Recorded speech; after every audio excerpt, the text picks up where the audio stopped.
Bueno, pues siempre hemos dado una gran importancia a la memoria histórica revolucionaria, ¿no? Y en este caso estamos con Kiko, que es, fue de los maquis, que todavía tenemos la suerte de tenerlo entre nosotros y vamos, el testimonio directo es el mejor arma que hay, yo creo, para saber de dónde venimos y por qué es importante recordar, ¿no? Entonces, buenas tardes. Buenas tardes. Quería que empezaras un poco explicándonos cómo o dónde o con quién te pilló el inicio de la guerra y bueno, cómo fueron los primeros meses ahí en ello, ¿no? Bueno, a mí el inicio de la guerra me cogió en casa de mis padres. Yo tenía de aquella 10 años, no cumplidos, 9 y pico. Y bueno, en una región donde ya había visto acontecimientos muy recientes, que había sido la huelga revolucionaria de Asturias en 1934, en la cual mis padres, sobre todo mi madre, había jugado un papel de apoyo a aquel movimiento que iniciado en octubre del 34 y que se terminó pues casi como se terminó la otra segunda parte después de la sublevación en contra de la República. Se fue en un baño de sangre, hubo más de 2.000 asesinados, hubo más de 30.000 detenidos, y que eso fue la motivación de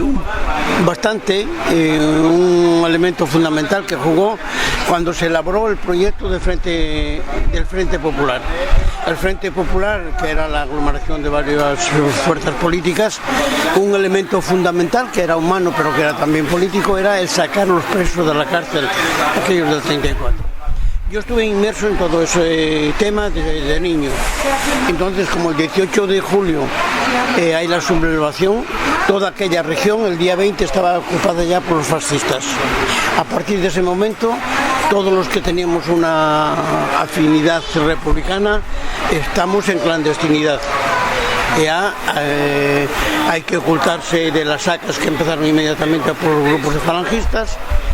Los niños jugábamos un papel de enlace para que los mayores se ocultaran, niños y mujeres, y entonces por todo eso ya entras en una situación de emergencia, no adheriendo al régimen que se instalaba, y la gente, lo que fue el primer momento, lo que se decían los que huidos, los que se ocultaban.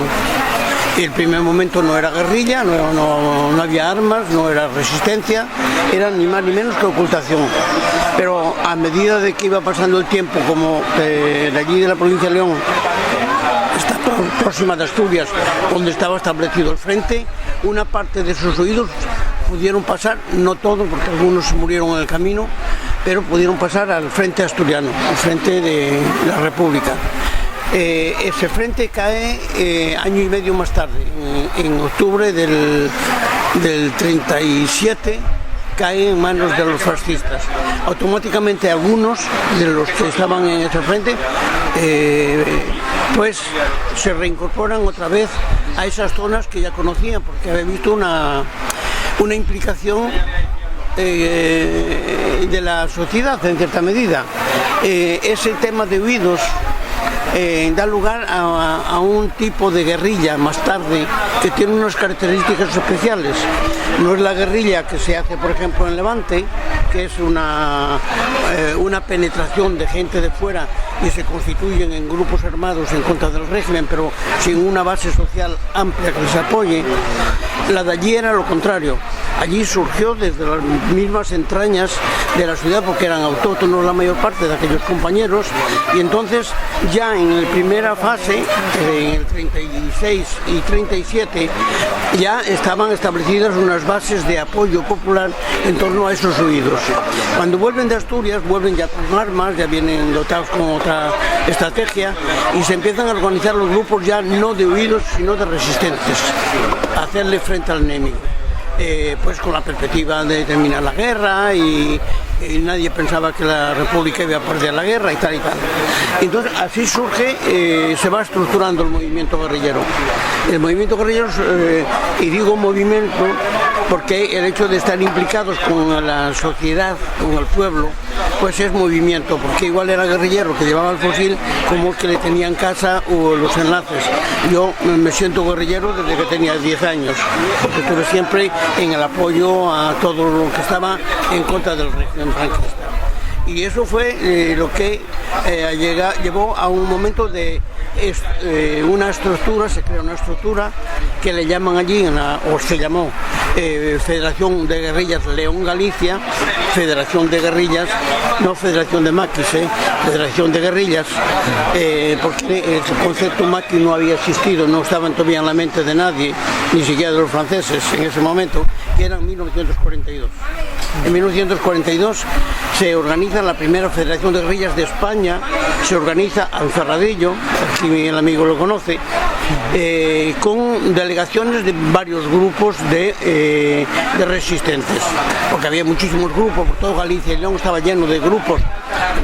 Secundino Serrano dice que había más de 2.000 personas en armas en ese sentido, pero sí las habría.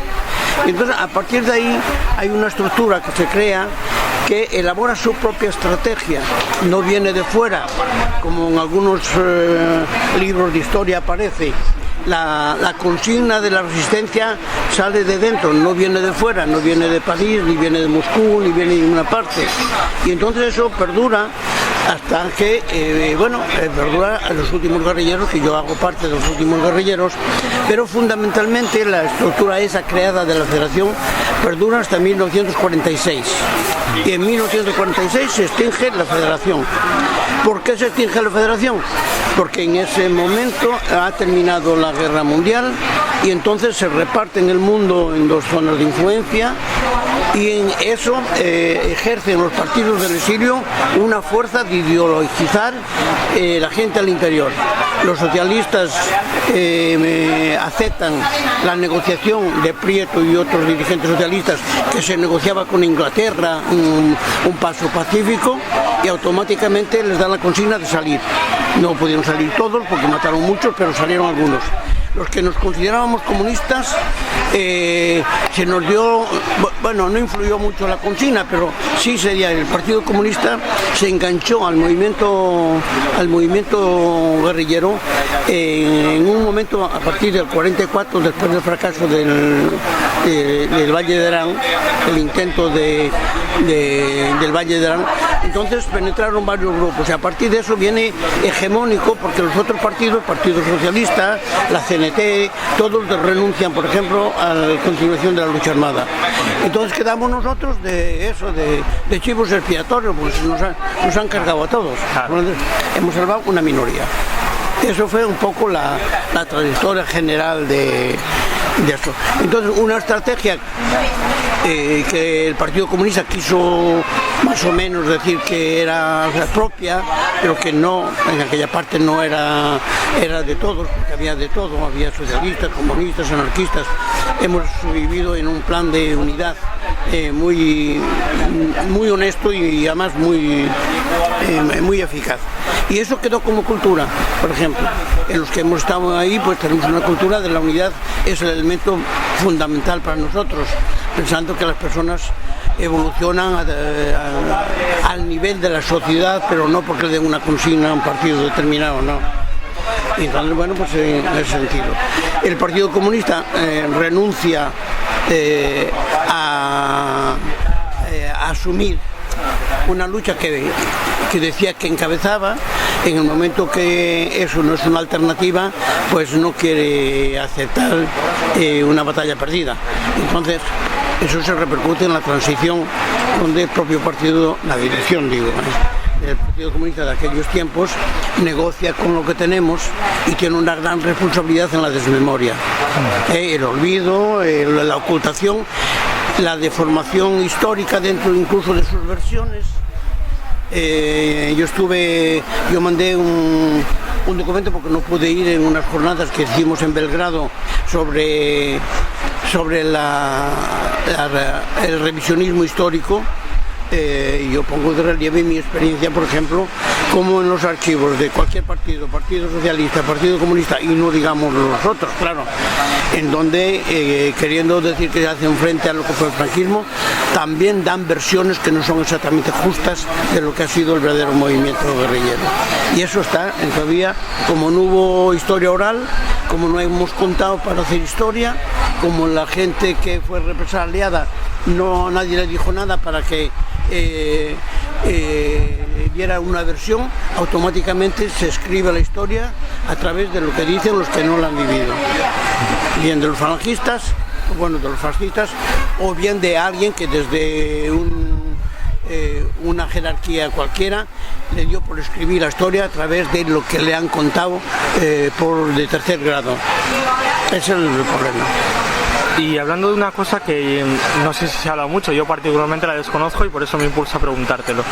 Yendo a una estrategia puramente militar, ¿cuál era el papel de la guerrilla en aquellos primeros años? Me gustaría que me lo contaras, y si hubo algún cambio de estrategia, me refiero, si igual en los primeros años se seguía una determinada estrategia militar y en los siguientes años se cambiaba, ¿por qué se hizo? ¿Cuáles eran las principales acciones? Si en todos los frentes de España se actuaba igual militarmente, si hay diferencias, este tipo de cosas me gustaría que abundaras un poco en ellas. Político-militar. Nosotros, ante todo, político, militar. La guerrilla nunca tuvo capacidad en España, ni en Galicia, ni en León, ni en ninguna parte, capaz de establecer un frente. Aquí no se estableció frente. Aquí operó siempre en guerrilla y en la defensiva, fundamentalmente. Eso no quiere decir que a la defensiva no haces operaciones, por ejemplo, de castigar al enemigo, de hacer una operación propagandística, fundamental propagandística. Nosotros cuando íbamos a un pueblo, podías tener las dos alternativas, de cargarte a un fascista, también se hacía, pero eso fundamentalmente para llevar la propaganda, es decir, la motivación de la guerrilla. Nosotros, nuestra identidad era la identidad republicana y antifascista, y eso lo hacíamos perder fundamentalmente. No era partidista, en esta parte no era partidista, era conjuntamente la unidad, defendiendo los valores de la República. Y a partir de ahí, el tema militar, la mayor parte pues era, alguna vez se hicieron operaciones de hacerle frente a una patrulla o a una brigadilla que hostigaba mucho al pueblo, pero no establecía el frente. Entonces, la mayor parte de las operaciones eran defensivas en el plano militar, y lo otro era político. ¿Y en qué consistía, por ejemplo, una acción de propaganda? Hombre, elaboramos propaganda nosotros, hacíamos octavillas, las llevábamos al pueblo, copábamos un pueblo, lo reuníamos y le decíamos lo que eran los guerrilleros. Le dábamos el mitin y al mismo tiempo pues le dábamos la propaganda antifranquista. No tenía mucha filosofía, era antifascista, así, ahí, de plano, ¿sabes?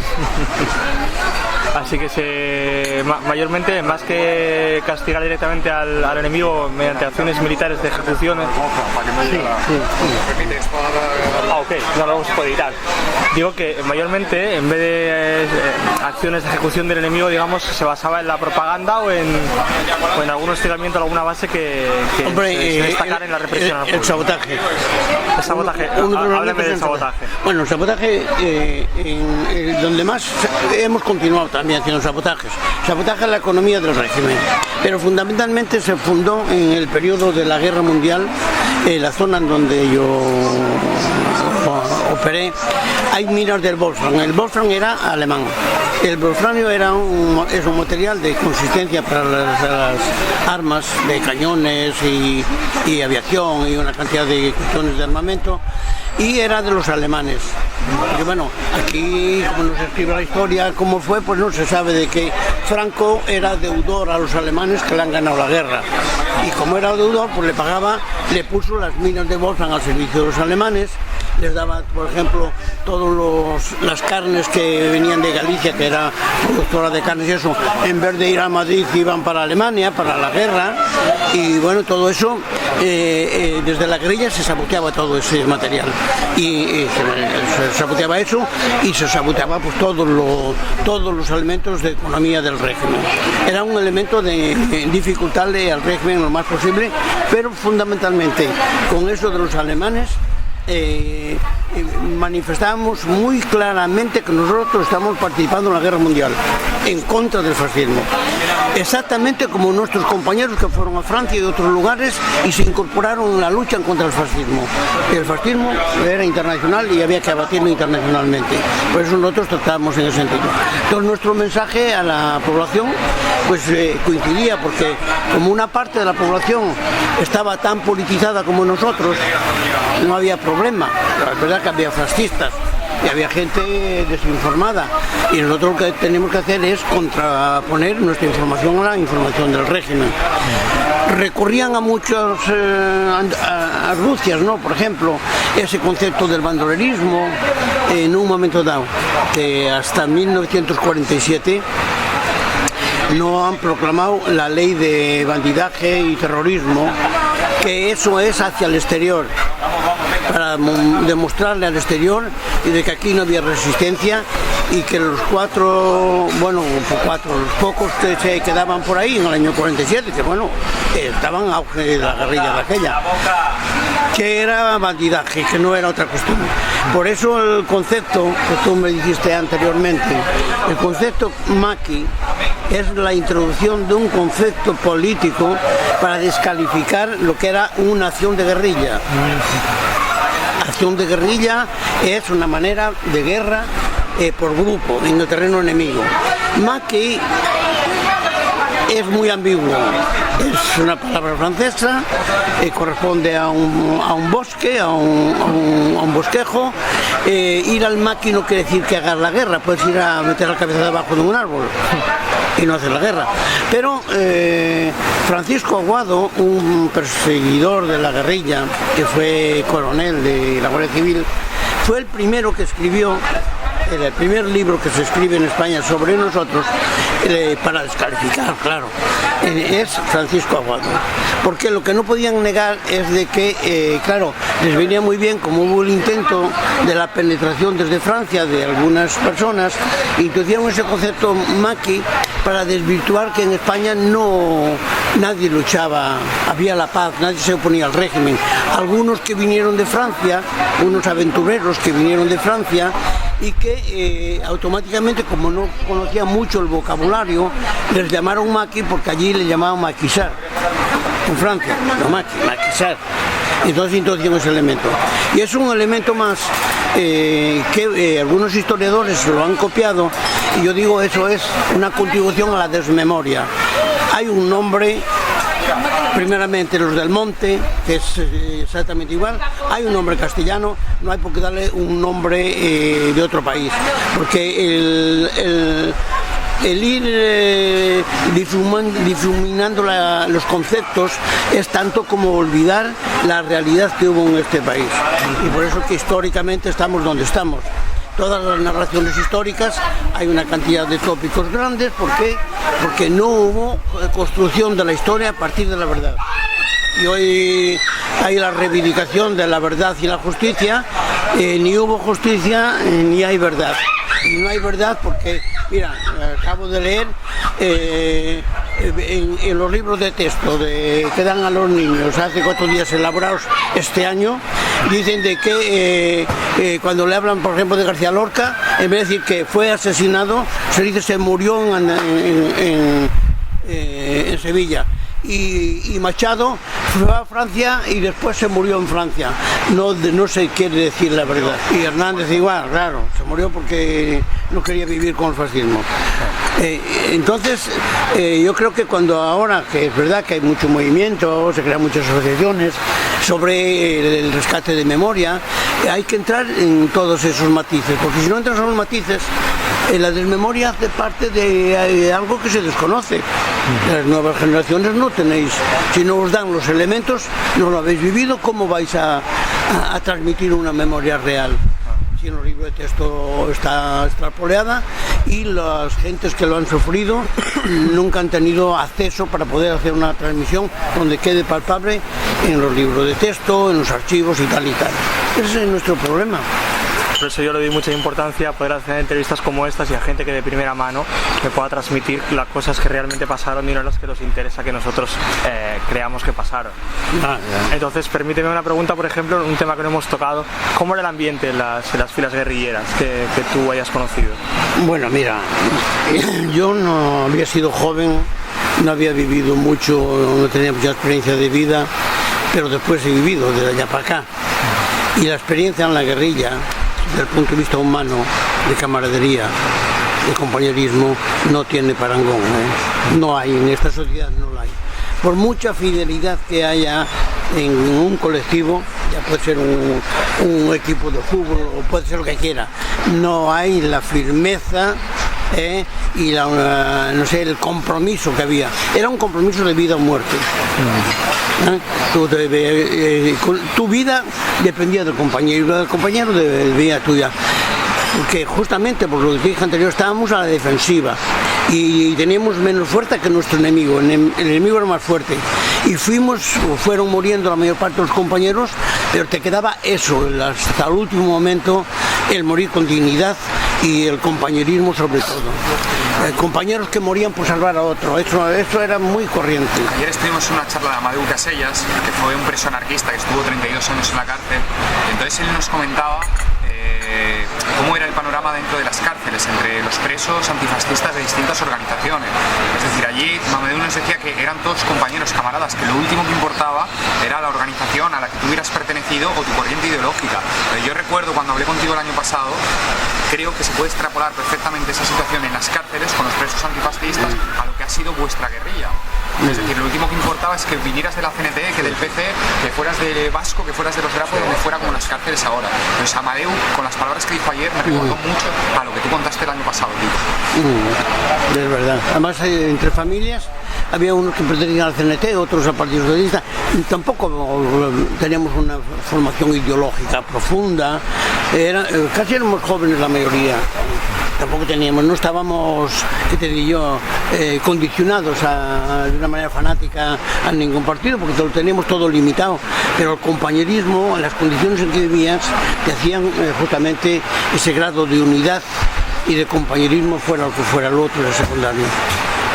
Y un tema, no sé, polémico. ¿Quién y cuándo, cómo se decidió acabar la guerrilla y cómo os lo tomasteis vosotros? La guerrilla, quien decide de acabarla es Franco, es el fascismo. Nadie, muy poco, salvo excepciones. Mira, por ejemplo, en nuestra región, que en otras regiones no hubo, en Asturias concretamente. En Asturias salió un barco de compañeros socialistas que se lo prepararon desde el exilio, Indalecio Prieto, lo recibió en San Juan de Luz. Ahí fueron 3 o 4 compañeros de nuestra federación. El resto salió como pudo. Los recibieron mal, o nos recibieron mal. Tanto el Partido Socialista como la CNT, como el Partido Comunista nos ha ignorado. Y nosotros, los que hemos después caído juntos por allí, por algunas partes de Francia, sobre todo en París, había compañeros socialistas, anarquistas y comunistas. Seguíamos casi en guerrilla, un poco defraudados por nuestros partidos respectivos, porque se habían acomodado una concepción de la grande política y todo eso lo habían completamente dejado. Entonces aquí el más del 80% se han muerto, no han pasado al exilio los guerrilleros, incluso los que entraron desde Francia hacia Andalucía o hacia aquí a Levante. Seguramente es el grupo más importante el que salió de aquí de Levante, 31 compañeros que salieron de 400 o 500 que habían ingresado, se fueron 31. Fueron los únicos que los han recibido allí y los llevaron para Checoslovaquia y algunos países del este. Ninguno quedó en Francia, yo no los conocía. Los conocí ahora, aquí al volver, los que quedaron vivos, y no todos, porque otros no volvieron aquí. Otros marcharon, algunos que salvaron, se fueron a México o Argentina, nunca volvieron a poner los pies en España. Además, seguramente nosotros, los últimos que hemos pasado, en el 51, que nos ofrecieron de ir allí. Había los residuos de un gobierno republicano en París cuando llegamos. Bueno, debían tener algún dinero que tenían de solidaridad que les hacían. Entonces, una vez que estábamos ya libres de todos los problemas que hemos tenido, nos ofrecieron si queríamos ir a América. Entonces hemos dicho que no, los 4 últimos que pasamos, que queríamos quedar cerca de España, porque lo que nunca pensamos nosotros que esto iba a durar tanto, que Franco iba a durar tanto, y nosotros no, quedamos aquí y volvemos. Y hemos vuelto cuando hemos podido, hemos vuelto cuando se murió Franco y de mala manera, y hemos ido a visitar por Cabrera y otros lugares a nuestros compañeros que ningún partido político se acercó para decirles a ver qué les había pasado con Franco. ¿Y entonces cuántos años estuviste en la actividad guerrillera tú? Yo de niño fui enlace. ¿Sabes lo que es el enlace? Enlace es... Sí, bueno, no está de más que lo expliques para que decías que la gente tenga testimonio de primera mano de lo que son las cosas. El enlace es el guerrillero sin armas, que está al servicio de la guerrilla, para que todavía no está ilegal, hasta que no lo descubre la policía. Es la organización del pueblo en torno a la lucha armada. Entonces yo fui enlace, ya dije anteriormente, desde niño, como quien dice. Empecé 2 días después del golpe de Estado en la clandestinidad. Nosotros éramos una guerrilla urbana, más que del monte, que tampoco los historiadores quieren convenir. Siempre dicen, y en el monte, ¿y tú qué tal vivías en el monte? Bueno, dije que allá aquella región no había monte. El monte emplearon estos de aquí, o los de la sierra de Andalucía, estos de aquí de Levante, porque eran gente que vino desde el exterior, no tenían apoyo popular, entonces pues dormían en el monte, traían sus equipos y todo, y entonces hacían campamentos. Y tenían que estar cambiando los campamentos porque los montes de aquí no son tampoco tan. Tenían que cambiar el campamento todas las 24 horas, joder, siempre con las casas puestas. Nosotros no.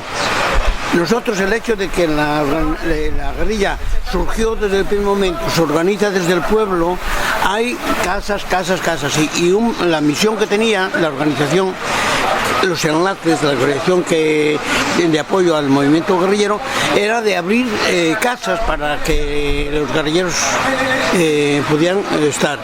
Y entonces era a lo mejor en un pueblo, había pueblos como Ferradillo y otros que todo el pueblo apoyaba a la guerrilla. ¿Comprendes? Entonces tenía que tener ciertas precauciones porque la policía a la larga también se dio cuenta. De Ferradillo le llevaban ellos la Rusia chica, y la propia policía, entonces sabía y algunos otros pueblos. Pero por ejemplo, en mi pueblo es un pueblo de la Ponferrada, no sé si tú conoces, Cabañas Raras. ¿Cómo se llama? Cabañas Raras. Cabañas Raras. Está pegado a Ponferrada. ¿Cerquita de Cacabelos? Sí, más cerca todavía de Ponferrada que Cacabelos. En Cacabelos teníamos casas, en Ponferrada teníamos casas, en mi pueblo teníamos casas, y entonces que eso es la distinción de ese concepto de guerrilla. Una guerrilla que vive en la ciudad con la gente tiene que tener unas ciertas precauciones, unas ciertas medidas, unas ciertas condiciones para que el enemigo no te descubra. Tú no puedes ir a un tropel de 20 tíos para entrar en una casa en Ponferrada. Tienes que ir 2 o 3. Entonces, como la guerrilla se compone de 6 o 7 u 8, máximo 8 compañeros, ¿no? Para tener movilidad. Y esa movilidad, vas a un pueblo, tienes 2 casas, te repartes y vas uno a cada casa. Por ejemplo, alguna vez a lo mejor si hay casas que tengan condiciones para ser todo en una casa, según las circunstancias, ¿no? Pero justamente eso es lo que caracteriza que no es una confrontación armada en contra del régimen de tipo militar, es de tipo guerrilla.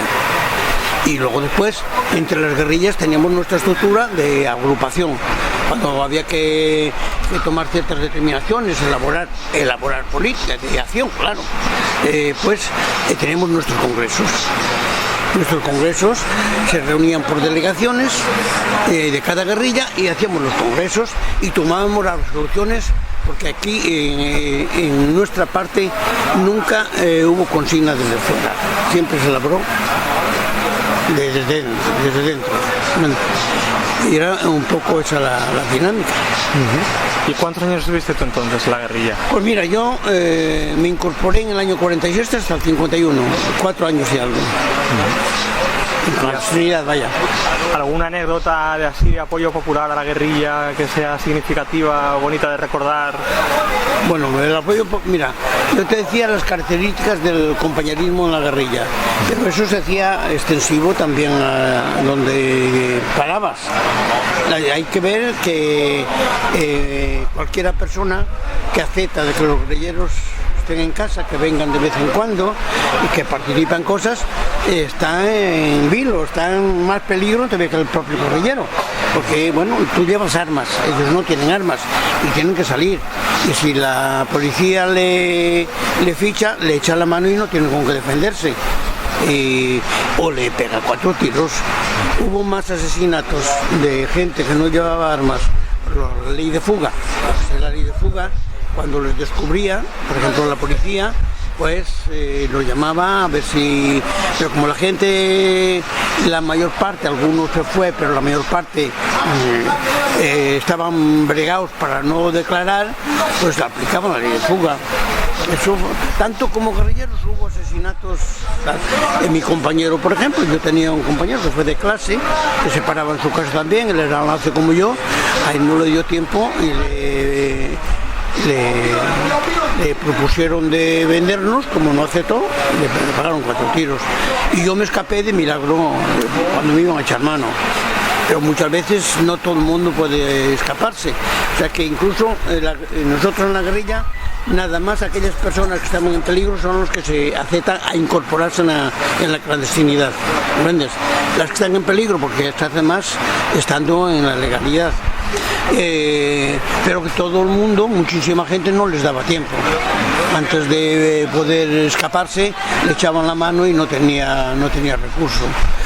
Mi hermano, concretamente, mi hermano se lo han machacado en tortura, ¿no? Si hubiera podido, se hubiera escapado, ¿no? Y sin embargo, pues no. Y bueno, y así mucha gente, ¿no? En Corporales, los 2 jóvenes de la casa que tuvimos el tiroteo, aquellos 2 jóvenes se los han cargado. Al día siguiente del tiroteo, como hemos salido sin bajas y de ellos hubo 3 o 4 muertos, pues entonces cogieron de rabia los 2 chicos de la casa, uno de 19 y otro de 21, y los han asesinado. Detrás de todo eso estaba Recivita, ¿no? Recivita, claro, era el que mandaba todo eso. ¿Tuvisteis algún desencuentro con él, alguna posibilidad de eliminarlo? Bueno, él nos había mandado ya razón. Si desaparezco, había un testamento de que por mí 20 enlaces vuestros los cargamos. Eso era un testamento de Recivita. Todavía a día de hoy, entonces, cuando estuvimos por la Cabrera, todavía los paisaníes mayores hablábamos de Recivita, claro, mostraban un recelo de como si fuera el coco, ¿sabes?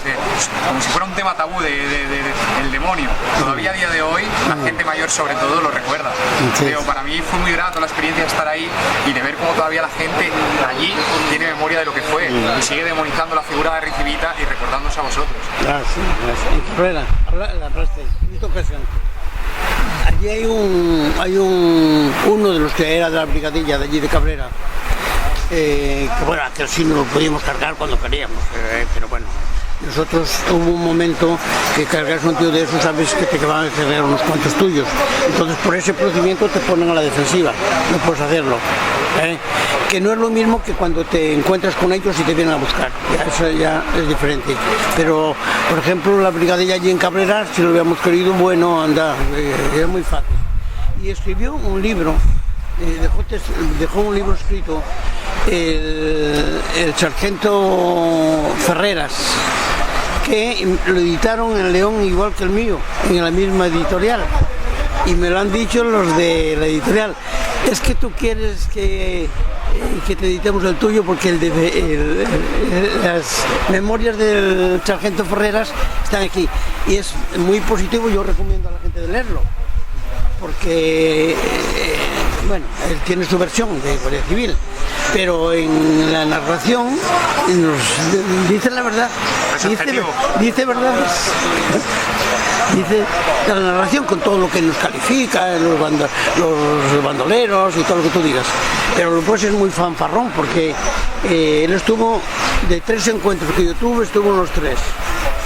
Pero en los 3 dice que fue él, pero no se le vio el pelo. Entonces en el último, claro, en los 2 primeros sí salieron ganando. En uno nos matan a 2 compañeros, yo estuve herido, pues allí. Sí. En el otro matan a 4 compañeros y a los 2 de la casa, que fue en Monforte. También dice. Sí, sí. En un pueblico al lado de Monforte de Lemos. Allí tenemos la placa en el cementerio, ahora en Monforte de Lemos. Fui yo y otro compañero. Y bueno, pero en corporales, en donde salieron cardados ellos, entonces echa la culpa a los soldados, a los guardias civiles. ¿Qué pasó en ese encuentro político? Hombre, en corporales fue el último combate que hemos tenido, que duró 14 horas, ¿sabes? 14 horas copados en... Bueno, nos quisieron copar en una casa, nos habían vendido, un tío que habían infiltrado allí, que era hijo de un represaliado, se vendió a la policía, y como sabían que ese pueblo más o menos parábamos, pues lo mandaron allí de molinero, no sé qué rollo, y bueno, resulta que enlazó con la dueña de la casa donde parábamos y supo que estábamos allí, y supo que estábamos Girón y yo. Eso te iba a decir, ¿en Corporales fue donde cayó Girón en esa batalla? No cayó nadie en esa batalla. ¿Cómo fue esa batalla, esas 14 horas? Bueno, entonces ese tío nos denuncia y dice, y entonces sabía muy bien que estaba Kiko y Girón en aquella casa. Pero resulta de que nosotros íbamos a hacer una excursión y teníamos en el pueblo al lado un Baillo, no sé si llega hasta Baillo, está a 3 kilómetros. Estaban otros 4 compañeros. Entonces 2 iban a ir a otro pueblo y otros 2 los recogíamos nosotros para hacer un viaje hacia el Bierzo, hacia Ponferrada. Y entramos aquella noche, todos los 4. Y entonces lo que no sabían que éramos 4, pensábamos que eran 2, Girón y Kiko. Y bueno, pues querían sorprendernos, sabían dónde dormíamos y todo. O sea que nos iban a pillar como conejos. Pero resulta de que, como siempre por las mañanas al amanecer, siempre teníamos costumbre de que alguien de la casa hiciera mirarse un poco, a ver si había alguna anomalía en el pueblo y tal. Sale el chaval de la casa y dice, sí, estáis cercados. Entonces salimos, son casas bajas, ¿sabes? Como esto, ¿no? El pueblo, bueno, ya visto cómo es Corporales, ¿no? Y entonces salimos al tejado y claro, en efecto, ya nos tenían acorralados, pero les hemos sorprendido. Y entonces empezamos a tirar nosotros, cayeron de ellos 2 o 3 heridos y uno muerto y tal, y claro, se desplegaron. Entonces abrieron el cerco y ocupamos toda la manzana de casas. Y así tomaron miedo, ellos todavía no tenían, trajeron un mortero luego después, llamaron a traer la gasolina para quemar casas, estaba nevando, lloviendo, entonces la quema no les resultó muy bien, ardieron 2 o 3 casas, pero no suficiente, claro que nos asfixiaba el humo, pero bueno, hemos resistido. Y entonces, bueno, pues en esa primera batalla nosotros nos hicimos las bajas. Y después ellos, al ampliarse, nosotros nos parapetamos y hemos cogido la manzana, nos hemos comunicado, las casas son de pueblo, ¿sabes? De unas casas a otras con un azadón que teníamos allí, abrimos tal, y les engañábamos. Pensaban que estábamos en un sitio y les tirábamos del otro. ¿Comprendes? En un momento dado, 2 guardias civiles que estaban en un parapeto, se les ha cogido por detrás con una bomba de ofensiva y fueron a tomar por culo. ¿Comprendes? Y entonces quedaron así, entonces empezaron a bombardear. A partir de las 2 de la tarde empezaron con el mortero a bombardear. Y bueno, nosotros, ¿a quién ibas a tirar? Nosotros hemos como si no existiéramos. Y nada más que vigilar, claro, que no era por entrar en la casa. Y vigilamos por donde había un guardia civil muerto. Y por la noche salimos por ahí, cogimos las armas del guardia civil y nos fuimos, hemos salido y estaban hablando los guardias civiles al lado porque los oíamos. Pero solamente que tenían miedo a dar la cara, hombre, no es que tuvieran miedo, es que no nos oyeron, o cualquier ruido no les interesaba oír. Y hemos saltado a la otra parte, y cuando saltamos a la otra manzana de casas, pasa una patrulla y le iba diciendo al comandante Arricibita, mi comandante, no había más comandante que él allí, están muertos, o si no, si alguno está herido, no se inquiete que de aquí no saldrá con el cerco que tenemos, joder, y estamos fuera. Y así pasamos y salimos sin un tiro. ¿Ves? Casualidades de ese tipo. Ese fue el último combate.